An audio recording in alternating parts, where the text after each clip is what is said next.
So we're here with the guys from MENTalk to just have a chat about everything that you guys have been doing for the last couple of years. Should we go around, starting with Steve to the left and then down, and you can just say who you are and a bit about your backgrounds and things like that? Cool. So I'm Steve Smith. I'm one of the founders of MENTalk, self-employed builder. I was up until about 15 months ago, so I'm not a builder anymore. And I'm one of the three founders of proud to say MENTalk. Other Stephen? Or other Steve? I'm Steve Blair. One of the also a founder of MENTalk. Run a plumbing and heating company in the West Midlands. And we're here basically trying to push the boundaries, remove the stigmas around mental health in men, especially in the tradesmen. Lee? Yeah, I'm Lee Woodgate, also plumbing and heating and gas, company called iGas Heating. Been self-employed for about 4 years now. And yeah, just same as the other guys really, just, feel it's quite important to me and like it's close to my heart that we really should sort of try and help each other to speak up a bit more and be a bit more open about how we feel. So yeah, that's Are you guys all based near each other, or are you like different ends of the country? Different ends of the country. I'm Milton Keynes. Steve Blair, as you can tell, is nowhere near south. Yeah, the accents don't mark up, do they? And Lee Woodgate's as close as you can get to London. So, yeah. So how did MENTalk all come about then? Because you're three different tradespeople from different areas of the UK, and you've come together to launch this. How did all of that happen? We met through a trade group called Expert Trades. I think we spoke online a few times, like within the group. I met met Lee previously, known Lee for quite a while. Met Steve, it was 2 years ago, wasn't it? Christmas do, Expert Trades. Christmas do, yeah. So did you all start using Expert Trades as like a website provider, and then got in their group and then started chatting amongst yourselves? Yeah, we're all members of their community, so that's how we all sort of met. Obviously, Steve's a different background to me and Lee. I've been on some training events organised by Expert Trades where I first met Lee. Obviously, the Christmas do, I met Steve. We had a little chat on the night. I think Steve and Lee was chatting more than myself. And then they gave me a call and we all started talking about this idea we've got of how we could help tradesmen with mental health problems. That's where the idea kind of originated from. Yeah, because we heard about it through Adam. So Adam got in contact with the magazine and said, these guys are doing this mental health thing. We're not getting involved with it, but we're helping to promote the podcast. So was it the podcast first? Is that how it evolved? Podcast was first, yeah. Yeah, that was the first podcast just over a year ago, wasn't it now? April last year. Didn't you say one of them did really well as well? Got in like the top 100 listen. Like that was our first one, wasn't it? First one ever. Yeah. 98th in the world, in business category, yeah. That must have been quite a good, like you're onto something when that happened.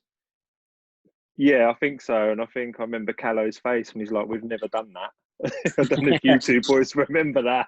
We just sat there because we had no clue really. We just sat in front of the mics and just spoke how we would speak if we're just like in a pub. We were just wet round the ears, weren't we?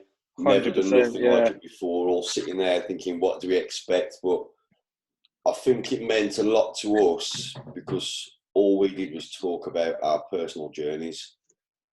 Yeah. I think it hit home to a lot of people. People who knew us, who listened to it, who've known us for years, but have never taken the time to actually listen to what we're saying, if you know what I mean, understand us. And then obviously that's got a lot of people talking, conversations I've had with friends, messages. I know Lee and Steve, they've also had conversations with friends and stuff. And it's just progressed from there, basically. Yeah, did you kind of launch it because you couldn't find anything? There wasn't any like support network. There wasn't anyone talking about it. Is that how it all came about? Yeah, pretty much. For me, personally, I went to see a therapist, and it just made me realise personally that when I talk about things, it really helps me. So like, and look, I tried to talk to my missus before, and it used a lot of the time it'd end up in an argument. So when I first went to a therapist, I didn't even tell her. I just went and done it off my own back. And like after a couple of goes, I felt a lot better, and it just made me realise, you know what? When you actually talk about it, it's an old saying, problem shared is a problem halved, but it really did help. And I just thought, you know what?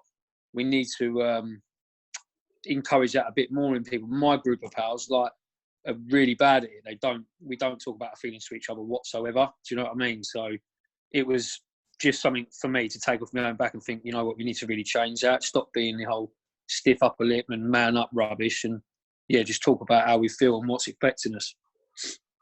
It's mad, isn't it? Because like I say this a lot. I always see Lee's face, but I say about being compassionate and that. So I don't know what it is within me, but it's there. But like, if I mention it to a couple of my really good pals, and they just blow over it, and and there's one in particular I've been friends with him since I'm 4 years old. We've grown up together, and I remember saying to him, like, I've tried to take my life for like the second time, and he just didn't even know what to say. And to be fair, I didn't hear from him for weeks after that, because he just did not know what to. He didn't know what to say to me, and that to me is a huge problem. So if a good friend or a class is a good friend, I don't blame him for it. I just don't think he knows how to have that conversation. So that for me is a huge problem, and that's why me, Steve, and Lee are going to change that. I think that's a huge problem, not just for us, but on the whole for men. Yeah. Don't get me wrong, women are supportive, they'll listen, but as a man, it's not.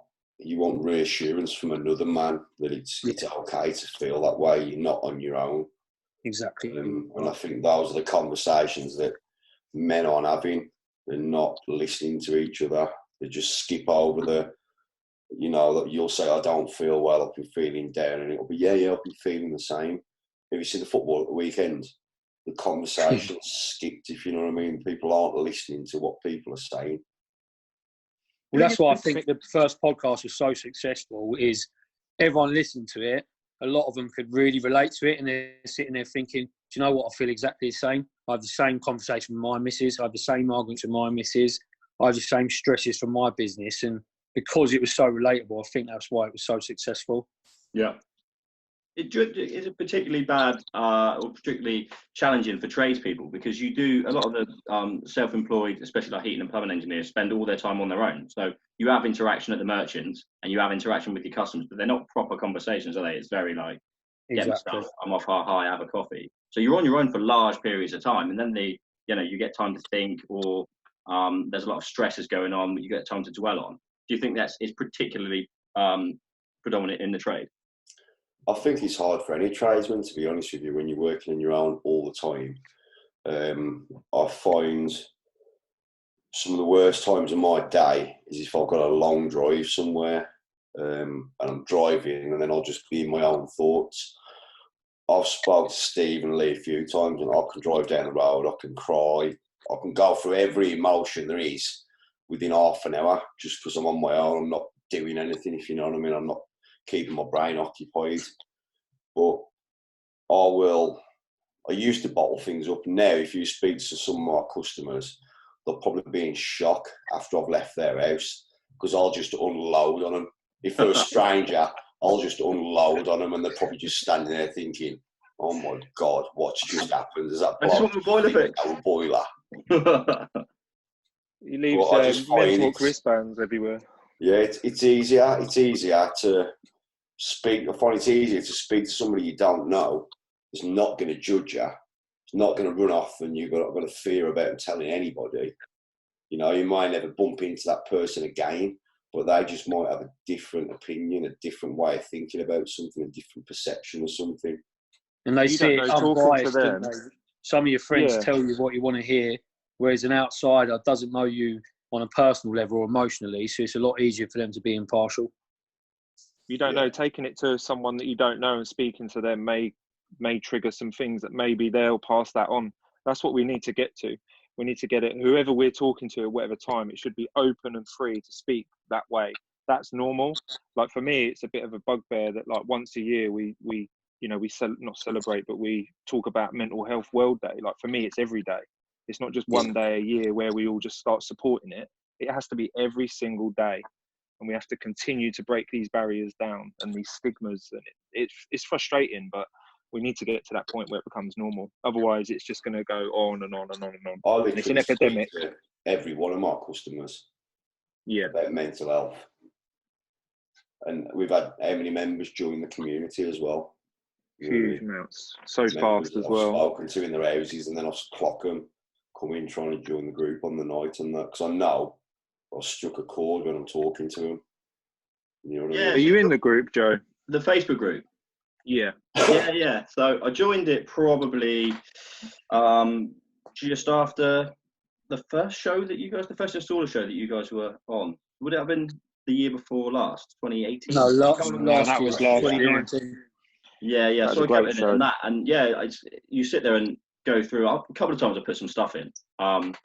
But yeah, it's good to see that level of support, because you do see on a Friday night somebody posting like, I'm struggling because of this, or I've been in the van outside the merchants and I'm struggling because of this. And yeah, like you said, immediately people are like, I felt the same last week. Yeah, it's just organic, I think. It's growing really organically, and that's what we want. Maybe now with the current thing, I think we've had to accelerate it slightly, but yeah, it has from the start. It's been organic, and we are who we are, and I think that's probably why it's become so successful. Or we're on our way. Anyway, I was just going to say, Joe, I didn't realise he's in the group, and I have a sneaky feeling you might get nominated for Manioki.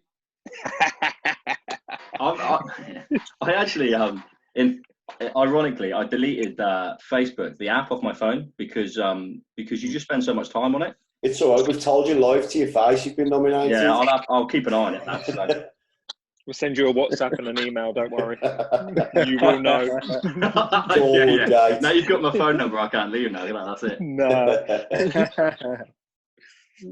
one of the things I do. Though, actively take social media down days, because like sometimes you just get in an absolute hole with it, don't you? And then you've just spent your whole weekend. Literally the whole weekend just sat on the sofa, not doing anything, and you like look up and just scrolling. I think that was part of our challenge in the group to start with, which is why we've taken some admins on to share the group, because it gets busy. But if you sit there looking in other groups on Facebook, some of the other gas pages and that, and you see people constantly commenting all day, every hour of the day, the name keeps popping up, and just seeing their name can stress me out. And I'm thinking, how do they get on working all day while they're posting on social media? How does it work? Because I struggle with stuff like that. I struggle to concentrate on more than one thing. It's either one or the other, or they both suffer. Yeah, I think the problem I find with it a lot is, especially on social media, some of it, large portions are great, and there's things like this, and it brings everyone together. But there's a lot of negativity, and I think a lot of the time people's first instinct is to be negative to things, especially on some of the other like gas forums and things like that, which can't help as tradespeople. You put up something and then you get like 9 comments straight away saying you should have done this, you should have done this, you should have done this, and it's Yeah, I think it's a lot of people just always trying to run people down all the time. You post a little job up that you've done, someone would always do it better and more different than you, and it's like excuse my language, but like a knob measuring exercise. Everyone's so you can piss the furthest sort of thing, and it's annoying, it's frustrating. Like, we don't build each other up enough. No one just says, blinding, great bit of work, next time maybe try this. It's always like, why the hell have you done that? I could have done better like this. Do you know what I mean? It's we're trying to drag each other down all the time rather than build each other up.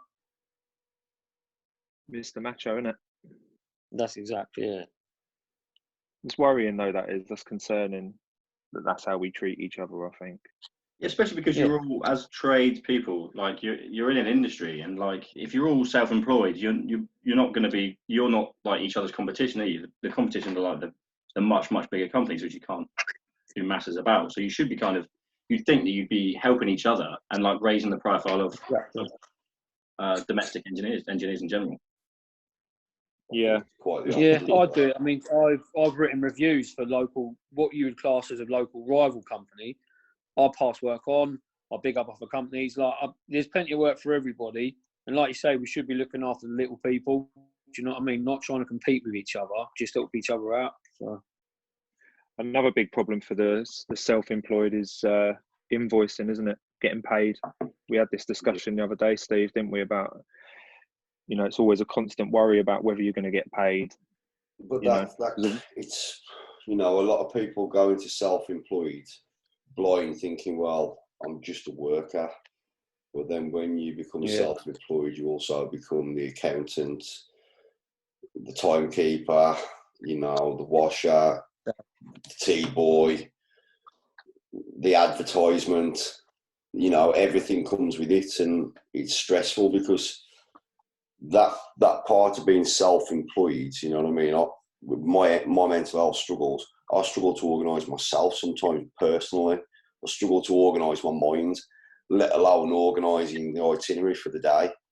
You know what I mean? And I'll go to merchants, I'll forget stuff, I won't write things down because I've got to remembering things before I've even put pen to paper. I've forgotten it. So some people are just generally good with their hands, and it can just be stressful, even chasing customers up. You know, I have no problem whatsoever asking anybody for money, but some people do, you know, and then they'll put themselves in trouble. It's just a stress, a complete stress. Being self-employed brings its own set of stresses that the employed don't have. There's like being employed, you've got that safety net where you can afford to be ill, you can afford to take that day off. You know what I mean? You can probably afford to do a bad job and get away with it because the review is not going to come back personally on yourself. Whereas when you're self-employed, you haven't got that. Yeah, your name's on everything at the end of the day, isn't it? The buck stops with you guys. Exactly that. So how have you found it in the last kind of 2 years from the start of the process to where we are now? Have you seen things change for the better? Do you outside of what you guys are doing? I've seen a lot more people jump on the mental health, sorry to use the term, bandwagon. There is definitely more noise being made around it. Sometimes I think it's, well, like Steve said, it's not once a year, it's every day. You know what I mean? Why is it taken till now for you to realise there's a problem? Why are there so little support for people struggling with mental health problems? You know, I think the problem just growing and growing and getting bigger. And with today's situation, that's brought a whole new level of stresses, you know, down to worrying about money, worrying about are they going to have a house at the end of it, extra stress on the relationships, have they got enough food to eat because you're in the house more often. It's just, I just think it's going to spiral out of control in the next 4 or 5 months with the way things are still going. If we're still in lockdown, there's no normality coming back. I think people are really going to start struggling. Well, I think from the top to the bottom, more should be done. We've had this conversation so many times, Joe. The minute you go to a doctor and say how you're feeling, you're prescribed medication. I'm not saying people don't get help on medication. Medication hasn't personally worked for me, but it's masking it. You know, like when I first got referred, it was basically like a sales pitch. I'd just lost my business. I'd lost my mum. And, you know, it was like, well, you can see a therapist in the next 48 hours, but it's £40 a session, or you can wait and we'll see you when we can see you. You know, and then you get like your 10 sessions and you walk off.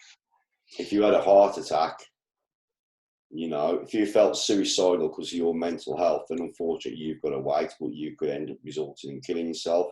But if you've got chest pains and you go to a hospital, you could end up dying, but they will do something about it there and then because it's visible. Yeah, exactly right. It's killing men every single day. Every single day it's killing men throughout the day. And then the minute we start realising that and really doing something about it is the minute we'll make change.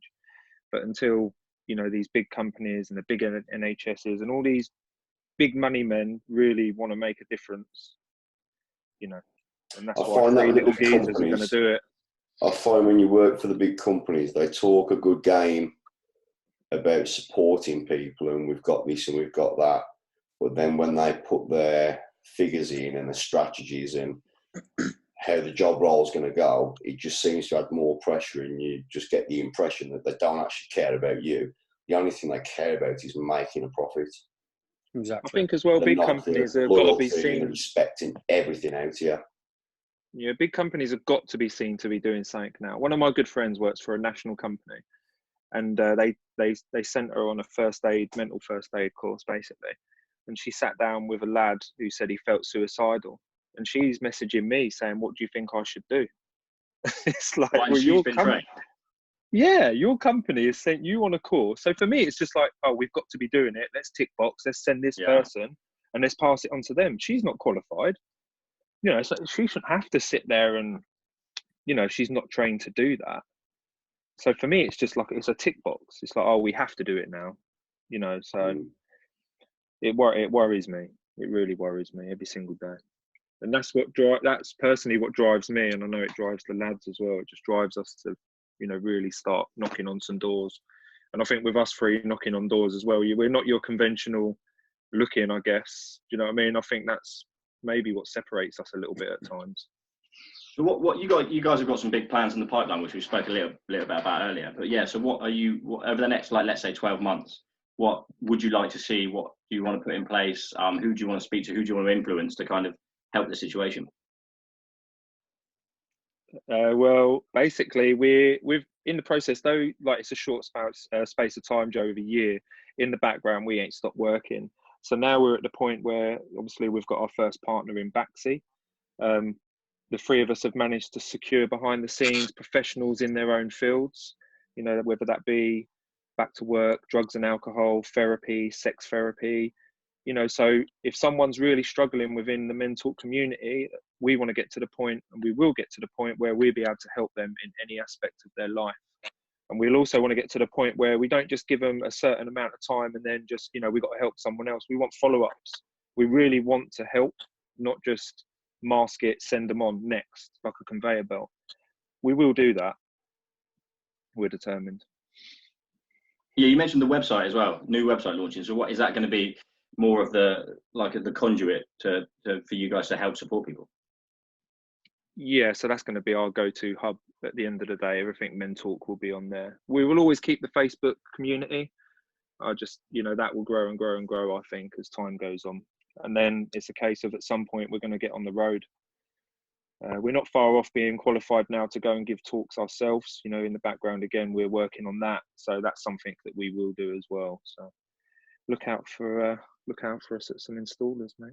MENTalk on tour. Yeah, exactly. I can't wait for that. I'm Yeah. events coordinator. I've just been promoted, and I literally cannot wait to get work. He's the Where best are you man guys for the job. are you looking at doing things like going into merchants and things like that, or putting on like bespoke stuff for tradespeople, or is it more than just tradespeople? Is it like just general people as a whole? I think for me, the only negative of that is, say you go into a merchant. I mean, it's good for brand awareness, like, you know, going there with a pack of wristbands and that, and, you know, but I think getting people to speak in a merchant, you'd really struggle with. So like I say, it'd be good to get your name out there and brand awareness, but in terms of actually like holding a meeting in there, for example, I do think initially you'd struggle with that, because like you say, guys ain't just going to want to walk up and talk to you and just say, oh yeah, I'm really struggling. Do you know what I mean? But to be standing there with a t-shirt and, like I say, a few wristbands, I think would be a good start, to be fair. I think, to be fair, with the merchants as well, I think for me personally, when I go into merchants, I'm in a rush to get out of there. Yeah. I can't get back to the job fast enough. That's like my pet gripe is going to the merchants. Yeah, me too.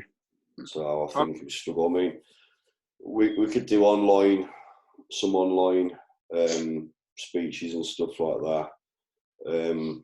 We're just trying to aim and think between ourselves, where's the best place to get this message in, and where do we need to get it? Where's it rooted from? You know what I mean? And what age group does it come from? You know what I mean? Ideally, I think mental health awareness and stuff like that should be taught more widespread in schools. 100%. I think a lot of it eventually comes from like a younger age group, and that a lot of the problems, you know, you speak to a lot of guys and their problems are coming from when they was children, along with what goes on with today's life. You know, people need to be more aware of of your feelings when you're a child, and you need to be more aware of it. You know what I mean? Yeah. Do you guys do any time in when you were learning? Do you go into any colleges and stuff like that? Because like you're not taught this. You're not even taught like the business side of it in college, are you? Let alone like all these pressures as well. So that would be a good avenue to get into all the like level 2s and level 3s. Be really a good. lot of it's life skills as well, and understanding things. You know what I mean? I think the way people are taught is different. We're all the same sort of era, me, Steve, and Lee. Speak for yourself. You're a lot older than me, Dad. All right, Dad. Just calm down. Honestly, Steve, you need to calm down because your pacemaker will start ticking in a minute. I like the idea of obviously online. I think when we've done our courses, a lot of the stuff can be at times quite dated. So I think, you know, one of our plans is to change that with like workshops and videos and adverts and stuff like that. So that's one of our plans. I don't want to give too much away because since we started MENTalk, I think there's about 36 other MENTalks that have set up in the year that we have, which is quite interesting. But I quite like the idea of augmented stuff as well. So, you know, within colleges and merchants and stuff like that. So if you're struggling, you can just quickly QR scan something and that can bring up MENTalk. So that's something that I've been working on and exploring. I think whatever we do needs to be relatable and current. Yeah. You know, I'd rather someone talk to me and I can tell that person's talking from experience and he understands that he knows what he's on about and the emotions that comes with it, rather than somebody who's read a book and who's going to tell me how I could possibly feel. Yeah, that's why I think college is a really good one. We was in their shoes many years ago, you know, just starting out on our like learning and stuff. I think it'd be a great place to get in and speak to younger plumbers or even adult learners. I'd done plumbing as a night course around my old job, you know, so, and I think I was the youngest person on my course at the time. I was probably 23, 24. And so you'll get into like adult learners, not just 16-year-olds, because again, you could go into some 16-year-old boys and getting them to open up in front of their pals could be a real struggle. But, you know, if you go into adult learners on a night college and things like that, people who have paid to put themselves through college, if you like, maybe been made redundant, and then, you know, they're sitting on 20 grand to pay for a gas course, going in to speak to people like that and just making them aware of the pitfalls of going in your own as a business, like give them tips to help themselves, how to run their diary, you know, even things like invoicing and quoting, like Steve said, like recommend good apps to them, like shameless plug, expert trade, you know, things like that. They are there to help. And I'll be honest, that using apps like that really helped me as a start. I used to literally do my quotes and invoice on the back of a fag packet. That's the sort of lad I wasn't for. I didn't have a clue. And then once I've done that, still doing it now, Ely. Don't surprise me, Woodgate. So I can't do it. Don't surprise me, mate. But yeah, I use beer mats instead. But you know, that's the thing. Like, you don't know what's out there, and it's so hard. Like you say, you might be a good tradesman, doesn't mean you're a good businessman. You might be really, like Steve said earlier, I really used to get embarrassed asking for money, like asking for payment. I just felt a bit embarrassed about it. I don't know why, and I'm like long past it now. Do you know what I mean? But it's hard when you're first starting out. You don't know what you should be charging. And I think it's a good place to go and speak to like adult learners in colleges and stuff like that, and really help them out. It's an influential place and it's an influential age that they're there at, you know, and it's a chance to give them some life skills as well. Exactly. So how do people get involved if they want to learn more, if they want to get involved with the community? What's the best place to start? For me, MENTalk UK on Facebook. That's the private Facebook group. Or you can email us at info@mentalk.online if you want to be a bit more discreet. And then, like we say, mentalk.online website is going to be launched very shortly, and that's basically going to be our main hub. We use other platforms, but to be honest, that's the best way to get hold of us, guys. Also, our Facebook group is just men in there, and whatever is posted in the group is confidential to that group. Nobody else on Facebook can see it. So if you have any concerns about coming in and speaking up and somebody else seeing it, don't. It's completely private and confidential. Yeah, I was going to say, what kind of advice do you have for people if they are like struggling or if they're a bit nervous about coming forward or anything like that? Just come into the group, sit and watch. and see what the other guys post and watch how they support each other. You'll get a few guys that will come in and post straight away, and you'll get the other guys will sit there and watch for a few weeks, and then they'll comment first saying, I've seen how supportive the group is, I've not seen nothing like this before, blah, blah, blah, a bit about themselves. And then some of them will come out with a story that's 25 years old that they've never told anybody before.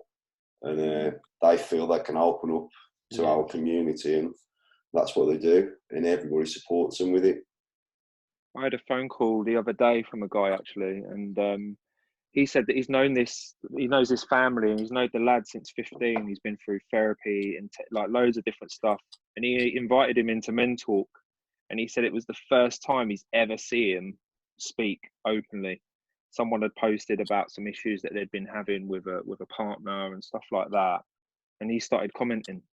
And he said he'd never thought he would see that, and he said being in the group has changed him, or started to change him. He's starting to speaking more to his mum and dad, and that for us is amazing.